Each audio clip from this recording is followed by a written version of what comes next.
thanks for coming. My name is Bree Linton. I'm Director of Elementary Education, and this evening we have a smattering of teachers from lower L, upper L, and a reading specialist to talk to you about all the different aspects of language that happen from ages 6 to 12 at Richmond Montessori School. So maybe you guys could just start by introducing yourselves and say what you teach or what you do, and then we'll jump in. My name is Shannon Chuchi. I am a lower elementary teacher. I am Sudeepa Mitra. I'm a lower elementary teacher. I'm Lisa Rao, and I'm the reading specialist for lower elementary and upper elementary. My name is Megan Pierce, and I'm an upper elementary teacher, and this is my classroom. So welcome. I'm Kaylin Garrity, and I'm an upper elementary teacher as well. So we're going to go ahead and get started. So all about language arts this evening.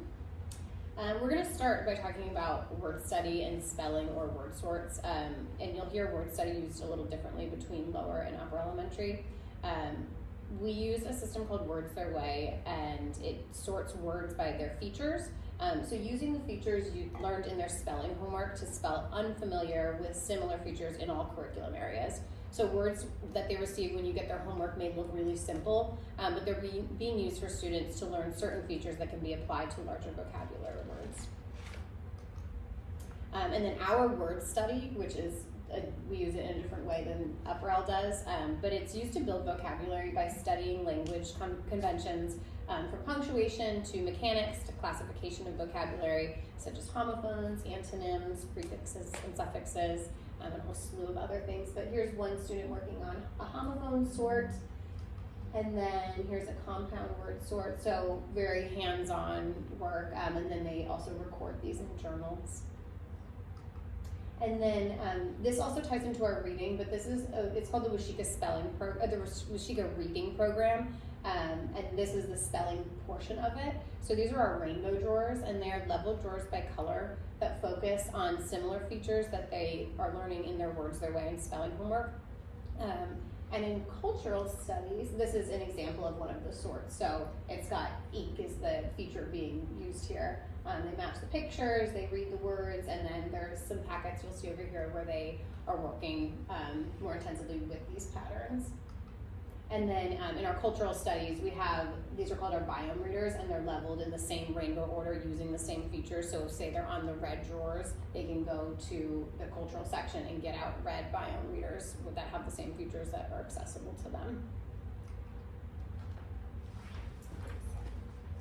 In upper elementary, we continue with word study. Using the Words Their Way program. Students are assessed each year to see where they are placed in that program, and so they move through that from lower elementary.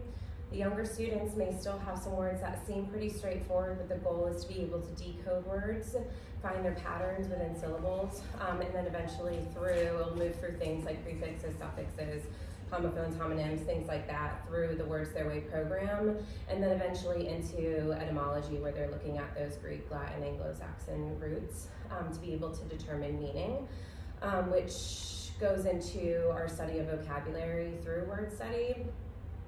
In addition to word study with vocabulary, we work with vocabulary through our cultural subjects like history and science, as well as direct instruction of vocabulary.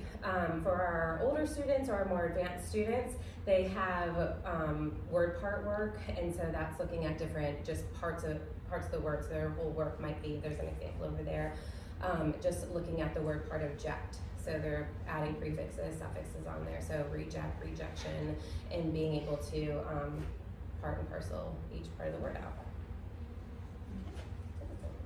Oh, I'm sorry. I'm gonna go over here so I don't block anything with my big hair. So when we talk about reading, there's obviously a lot to unpack there, but what we do with these kids is address all of the hows of reading so we can get to the why of reading. So if you think about what you needed to be able to do to read the invitation to come to this tonight, you had to know what the sounds and letters said and how they related to each other. You had to be able to read at an appropriate pace so that you weren't laboring over each phrase or having trouble remembering what you just read. You had to have enough background knowledge and life experience to know what a parent education night is. You had to know all of that vocabulary. So those are all of the different areas of reading that we work with from first grade on to sixth grade. But the why we do that is for connection and understanding of each other, connecting with each other, understanding ourselves. Maria Montessori had a quote about writing, but I believe it applies to reading as well, that humanity's purpose in writing was realizing that the spoken word alone could not transmit a message across the miles or across the world. So that's the power that language has.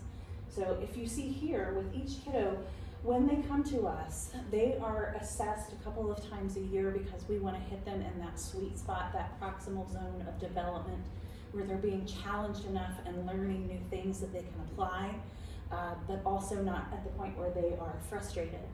So after we have assessed each child, we then kind of have a gauge of, some of their strengths in their reading behavior, some of their areas that they might need to challenge themselves more.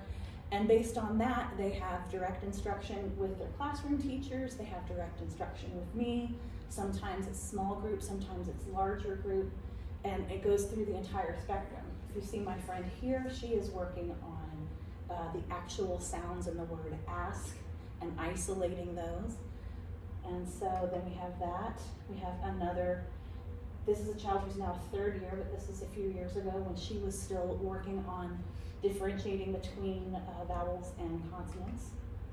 And then once children become more transitional readers, we move into chapter books, which for any elementary age child, as some of you might know, that is like the Mount Everest of being cool when you have to read a chapter book. So he's having some independent reading, but he's in a group with a few other children, so we come together and have a discussion group about that. Same here, these girls are talking about different plot elements, the most important aspects of the novel that they're reading. And this one girl decided to take it a bit further when you hear about grammar. She wanted to symbolize all of the grammar in the sentence that she wrote. And here are some of our upper L guys who are reading for our literature circle that you'll hear about. Picking their own books. These books are all what we call leveled texts. So again, we let the children know they can read pretty much anything at any time for their own enjoyment, but if they're trying to stretch themselves, it's for these texts. Just lots of shots of kids engaging with books. And by the end of their time in upper elementary, when we are having these discussion groups, they are really getting into the big themes and the big ideas and themes of courage and justice and bravery and putting themselves in the shoes of characters who are going through challenges, and so it kind of all coalesces. So, continuing with some reading instruction. Reading is a communication tool which is always functional and purposeful. It is the process of constructing meaning from text. Reading is an active search for meaning and comprehension. It requires a special form of reasoning which should not be equated with word calling or sounding out isolated words. So like Lisa said, we do assessments at the beginning of the year and then throughout the year. And one of the ways we do that is a system called Fontes and Pinnell. So when they have those leveled readers, they're able to access books at their level, and that extends throughout the rest of our curriculum. Here you can see this is a mystery reader in my classroom, and we try and tie reading and the joy of reading into all aspects, including having parents come in. So we do a variety of comprehension activities in lower elementary. These are called SRAs. There's a passage and then a variety of types of comprehension questions that they answer. We do another thing called novel study, and these you can see it says level Q on there, so they can find a book at their level that has associated comprehension and vocabulary questions that they can fill out, and that's one of their language works. They do it at their own pace. We have some online resources, Raz Reading and Newsella, which is a news website that levels current event articles at whatever level they're at, and comes along with comprehension questions as well. And then we also do different types of biographies. This is a third year biography where you're doing artist biographies, And their favorite part is that they get to recreate a picture from the artist on the back, so that's always an exciting one. We also do an activity called Reader's Theater, and this is in both lower and upper elementary, where they are given a script, they get a part, a role, and they get to highlight their lines, practice reading them. They like to throw in accents once they've gotten good at them. It's very funny to watch. But it's a really great way for them to practice oral reading, fluency and intonation, as well as public speaking. These are some first years doing their Reader's Theater. And then we have book buddies as well as read aloud. So they're book buddies. They match up with, this is a lower elementary class working with an upper elementary class, but it also works sometimes with primary and lower elementary, or even upper and primary, depending on how scheduling works out. But it's just a really nice way to build community and build it around reading. And then read alouds we all do in our classrooms as often as we can, but it's either a chapter book or maybe picture books. It's Black History Month, so we've been reading a lot of Black History read alouds, but usually a chapter book in there as well, and just, you know, really emphasizing the joy of the reading experience. Here's some more book buddies. And then reading is across the curriculum. So it's in language arts, of course, but it's also in all of their cultural studies and in math as well. So they're doing their own research and reading it to synthesize information, put it into their own words. So here's an example of some students doing something called focus groups, where they decide together on a topic, they research, synthesize, and then give a presentation to the rest of the class. So there's some third years with their focus group presentations. And some first years doing some reading and recording of their research. Thank you. One of the exciting parts about upper elementary when they come to us is literature circle. And so we test them again when they get to upper elementary, just to make sure that we're right on track with their reading level, and we're giving them a book that challenges them and that they can't just, you know, read super fast. So what we do is we meet every week on Tuesdays, and they have a little portion to read, usually a chapter or two, depending on the length of the book. And then they each go back with a job, and the jobs rotate each week. So this one is a text-to-text connection, text to self and text to world. So they're reading the chapter and they're picking out parts of the chapter that they could connect to another book, part of their world, or to themselves. We have other jobs like researchers, so they get to research either something in the book, the author, things like that, passage master, word wizard, which all ties into vocabulary as well. And then another thing that we do in upper elementary is we have monthly reading homework instead of weekly or daily reading homework. And so they pick a chapter book. Obviously their books are a lot bigger in upper L, so we give them a little bit more time to read it. And then they go home and they have usually a packet, and it ties into something that we've taught in either literature circle or in the classroom. So plot structure, sequence of events, beginning, middle, and end, cause and effect, things like that. And they work on that for a whole month, and they come back to us with either a paragraph, essay, things like that. So that's in upper L for reading homework. And then the other thing, like we've said before, cultural ties into everything. So all of their reading ties into their research. They have to be able to read a nonfiction text. And usually it is on their level, but also this is, I know you can't see this one here, but this is a 6th grader working with a 4th grader. So a lot of the times they rely on that perfect 3-year cycle of friends to help them when they're doing a cultural research, like trying to create the center of our planets. So that's what they were doing here. So along with reading, we also do writing, which is also part of the language program, and writing is all across the curriculum. So at lower elementary, we start writing with handwriting, a structured handwriting program. It also helps with the fine motor skill.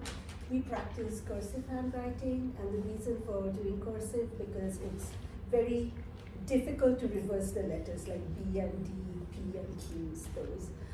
Cursive also slows them down. So when they are writing, they're able to read what they're writing, and they are able to make the connections. So writing is more sinking in their brain. We practice cursive handwriting all through 3rd grade. So we have on handwriting, writing is like everywhere, like for language, for grammar, for math, for any cultural work, we do writing. They are grammar work, language study, like Shannon talked about, homophones, antonyms. They sort the cards, match it, and they have to copy them in their journal. Here's a picture of some of the kids working on their journal. She's drawing a picture, and then she told us what she is writing, and we wrote it on a whiteboard, and then she's copying it. Second and third years are more independent writers. So the other thing that we also do in lower elementary is a writer's workshop. So writer's workshop is where we are building the foundation of writing. We start with simple sentences that form complete thoughts, and then it goes into paragraph writing and report writing. For writing, we follow the 6+1 traits, but not as lucidly as the upper elementary does. We help the students brainstorm some ideas. They have some templates for recording and organizing their work, their research work, and later on we help them build them into final report.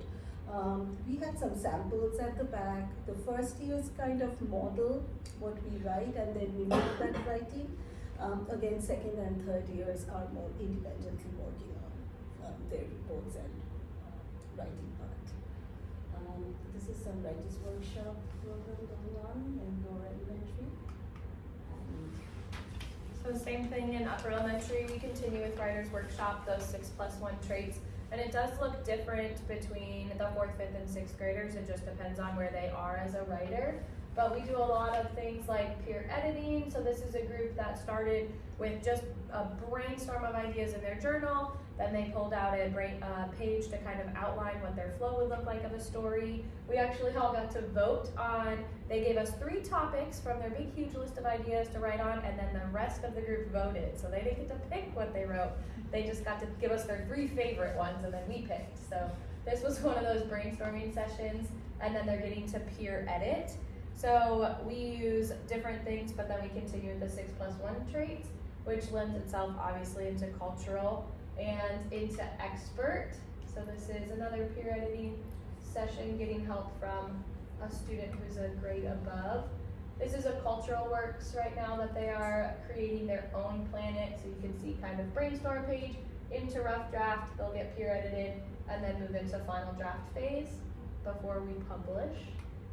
And then the biggest part of upper elementary, the kind of expert project as we call it, is the end all be all for their writing in 6th grade. It's a year-long research project that they begin in the summer, picking their ideas, narrowing it down, what do they want to study, what do they want to learn about, and then they write a paper and present to all their parents and friends in the pack what a topic they've become an expert on. So this is one of our 6th years working diligently on that.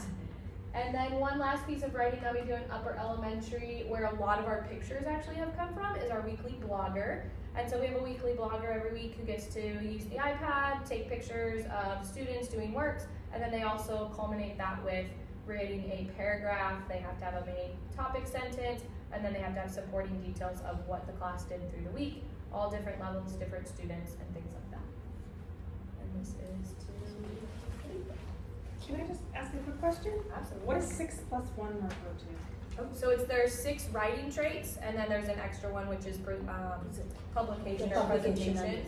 So the traits are, Ideas, Fluency, organization, word choice, sentence voice. fluency, voice, and that's the 6, and last is publishing. publishing. And you get a chance to get your hands Yeah, I was on like, we your have writing. it. So I was like, I just hadn't heard that. The 6+1 helps to compartmentalize all these different writing skills that need to be developed, and so if we're just having telescope focus on one of those skills at a time, and the peer editing is focused on one of those skills at the time, then the idea is that all comes together, similar to when we're talking about literature circle jobs. There's all these different jobs, but really they all come together under the umbrella of strong reading comprehension. So that's similar to the 6+ traits.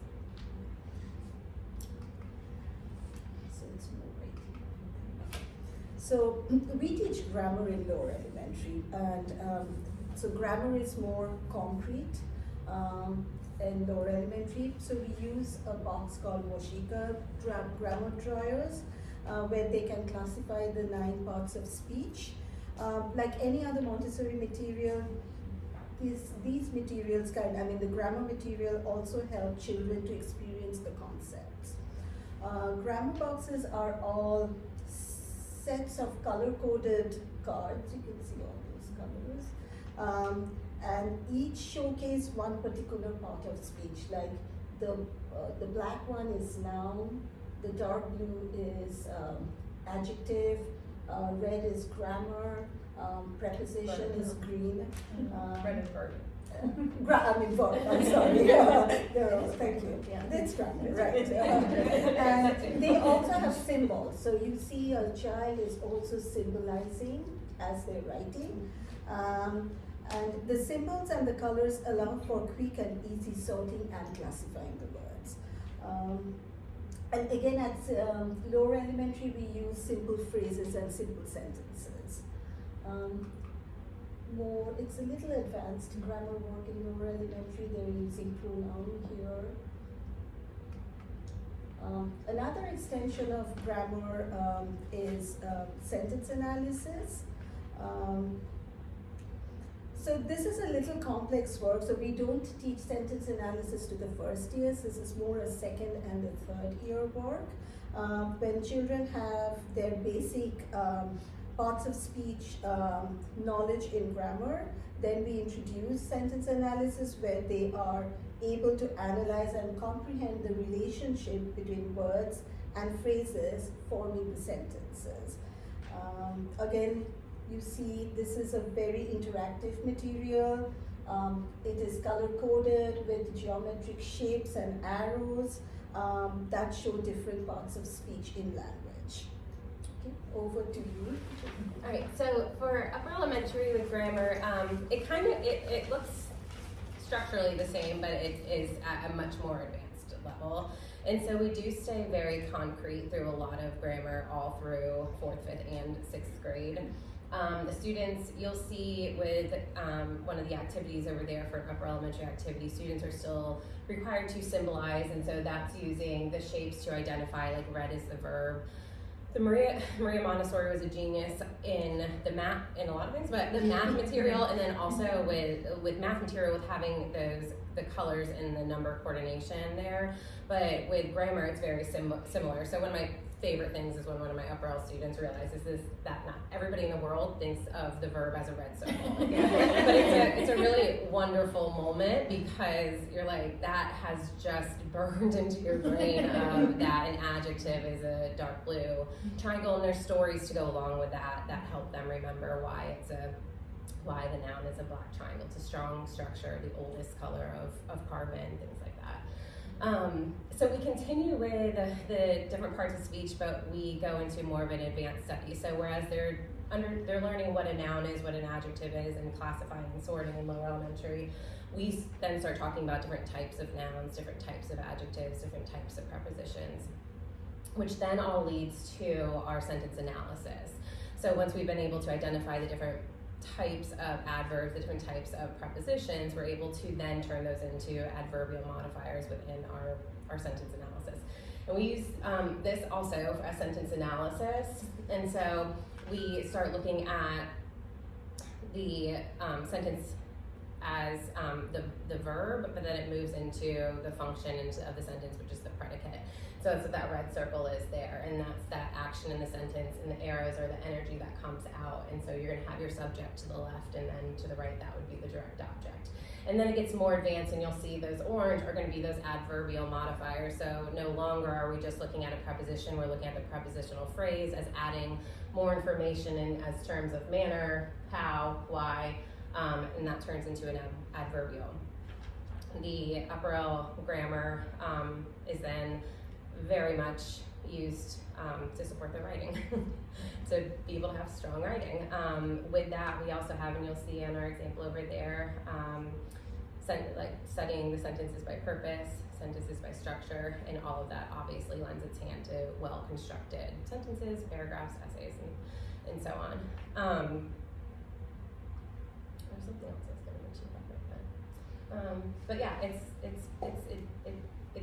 a really wonderful foundation that's laid in lower elementary that they come up and they just are able to really roll with these higher concepts in grammar.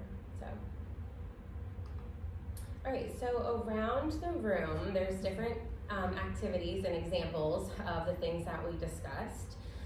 We have a table that has some of that like remedial intervention pieces right here that Lisa works with a lot of the students on. And then we have some upper and lower elementary writing. You'll see those 6+1 traits over there, and you can read part of a student passage and try to find some of those traits within the student passage, and then some other lower elementary examples. We have grammar between the two tables that you'll see over there. And then we have word study around there, and it also is going to go like lower and then upper. We have both, we kind of have it all together in this section. And then it moves into some writing, and I think cultural writing also, cultural study writing, some reading homework, and a really small little example of how we practice annotating for Literature Circle. And the way we practice annotating is through those jobs. The expectation is that we're pulling all those skills together to be able to annotate short stories and different passages.